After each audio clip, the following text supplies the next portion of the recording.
Doors అన్నీ close చేసేసి just కొంచెం గాలి వెళ్ళేది మాత్రం కొంచెం ప్లేస్ ఇచ్చా. జస్ట్ అప్పుడప్పుడు ఫుడ్ వేస్తూ ఉన్నా. 9 నెలలు ఈ రూమ్‌లో ఉంచినందుకు మీరు ఎలా అయిపోతారు? చాలా కోపం వస్తది కదా! ఫస్ట్ వేసిన వాళ్ళని చంపేయాలనిపిస్తది. అవునా కదా?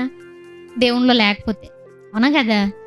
అయితే మనం ఆలోచన చేసినట్లయితే మరి ఏమీ తెలియని పసికందు 9 నెలలు అమ్మ కడుపులో ఎలా ఉంటున్నారంటారండి? ఆలోచన చేయండి. ఏమీ తెలీదు కదా! చాలా చిన్న పసికందు కదా! మళ్ళా చుట్టూ చూస్తే ఇంత పెద్ద ఓపెన్ ఉంటదండి. బ్లడ్. అవునా కదా! మళ్ళీ అందులో ఒక పెద్ద లేయరు. ఒక బుడగలా ఉంటే ఆ బుడగలో పెట్టడం ఏంటి? అసల మీకెప్పుడు అది వింతగా అనిపించట్లేదా? ఇది చెప్పాలి. ఎవరైనా గానీ అద్భుతం చెప్పండి. మీ జీవితంలో జరిగిన ఆశ్చర్యక్రియలు చెప్పండి. అద్భుతాలు చెప్పండి అంటే, నా జీవితంలో ఏం అద్భుత క్రియలు లేవండి అనడం కాదు.